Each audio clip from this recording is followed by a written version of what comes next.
Assalamu alaikum viewers, welcome to Train Your Brain. So this is the first lecture of chapter number 1, that is matrices and determinants. So सबसे पहले हम हमारी exercise number 1.1 जिसकी कुछ important definitions हैं जिसका समझना स्टूडेंट्स के लिए बहुत ज़्यादा इंपॉर्टेंट है, जिसके समझे बगैर एक्सरसाइज नंबर 1.1 कंप्लीट नहीं हो सकती। तो इसमें सबसे पहली जो डेफिनेशन है वो है मैट्रिक्स की डेफिनेशन। तो मैट्रिक्स क्या है?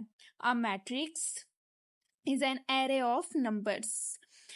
एरे ऑफ नंबर्स को मैट्रिक्स कहा जाता है। एरे ऑफ नंबर्स क्या है? एरे कहते हैं अरेंजमेंट को। अरेंजमेंट मीन्स के एक ख़ास तरतीब, एक नंबर्स की एक ख़ास तरतीब को जो है वो मैट्रिक्स कहा जाता है। मैट्रिक्स अब फॉर एग्जांपल जैसे ये एक मैट्रिक्स है। आप इसके अलावा अगर एक और एग्जांपल ले लें कि जैसे हमारे पास आ जाता है कि 0 1 2 3 4।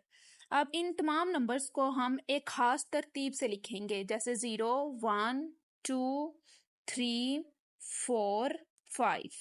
ये हमने एक ख़ास तरतीब के साथ लिखा।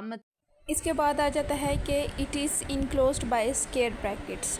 स्क्वायर ब्रैकेट्स कौन सी होती हैं? जो इस तरह लिखी जाती हैं। इट इज़ इनक्लोज्ड मीन बंद करना। इन नंबर्स को स्क्वायर ब्रैकेट में बंद कर देना और फिर इसके बाद इनको एक ख़ास नाम दे देना। और यहाँ पे हम दे देते हैं फॉर एग्जांपल सी। ठीक है, ये हमारे पास आ जाएगा एक मैट्रिक्स। तो मैट्रिक्स क्या है कि नंबर्स की तरतीब और इन्हें एक स्क्वायर ब्रैकेट में क्लोज करके ख़ास नाम देना, उसे हम कहते हैं कि ये क्या है? मैट्रिक्स। इसके बाद हम नेक्स्ट डेफिनेशंस है रो मैट्रिक्स। रो मैट्रिक्स क्या है? In matrix all the entries presented in horizontal way are called row of a matrix. Matrix में एक मैट्रिक में तमाम इंट्रीज़ क्या होती है कि एक मैट्रिक में जो ये नंबर लिखे जाते हैं इनको हम क्या कहते हैं कि ये इंट्रीज़ हैं। ये तमाम इंट्रीज़ हॉरिजॉन्टल वे में प्रेजेंट की जाएं उसे हम क्या कहते हैं? एक मैट्रिक्स में उसे हम क्या कहते हैं कि ये है रो ऑफ अ मैट्रिक्स। तो हॉरिजॉन्टल क्या होता है? हॉरिजॉन्टल लाइन, इसको हम कहते हैं वर्टिकल लाइन। जो ऐसे सीधी आए उसे हम स्ट्रेट लाइन, उसे हम कहते हैं कि ये वर्टिकल लाइन है। और जो ये वाली लाइन होती है इसको हम कहते हैं कि ये हॉरिजॉन्टल लाइन है। वर्टिकल लाइन और हॉरिजॉन्टल लाइन ये अब आपको क्लियर हो चुका होगा। तो अब रो मैट्रिक्स क्या है कि रो मैट्रिक्स में तमाम जो इंट्रीज़ होती हैं वो हॉरिजॉन्टल वे में प्रेजेंट की जाए मैट्रिक्स में, उसे हम रो ऑफ मैट्रिक्स कहते हैं। अब इसमें कितनी एग्जांपल में हम देखेंगे कि कितने रोज़ हैं। 1 2 3, हमारे पास क्या आ जाएंगे? 3 रोज़।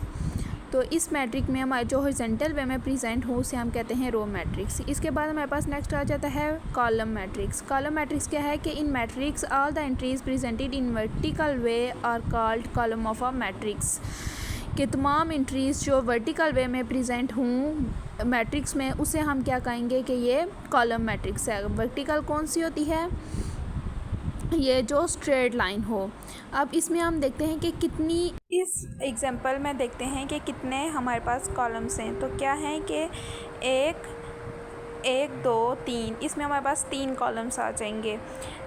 तो इसको हम क्या कहेंगे? Column matrix. के तमाम एक मैट्रिक्स में तमाम एंट्रीज वर्टिकल वे में प्रेजेंट हो वो कॉलम मैट्रिक्स कहलाती हैं। इसके बाद हमारे पास आ जाती हैं ऑर्डर ऑफ अ मैट्रिक्स। तो the number of rose and columns that matrix has is called order of matrix.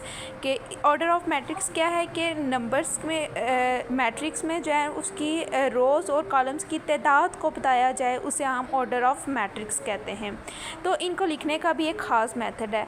सबसे पहले हम क्या लिखते हैं? रोज़ बाय कॉलम्स। पहले हम रोज़ लिखते हैं, देन हम कॉलम लिखते हैं। अब इस मैट्रिक में हम देखेंगे कि कितनी रोज़ और कितनी कॉलम्स, हमने इसके ऑर्डर फाइंड करने हैं।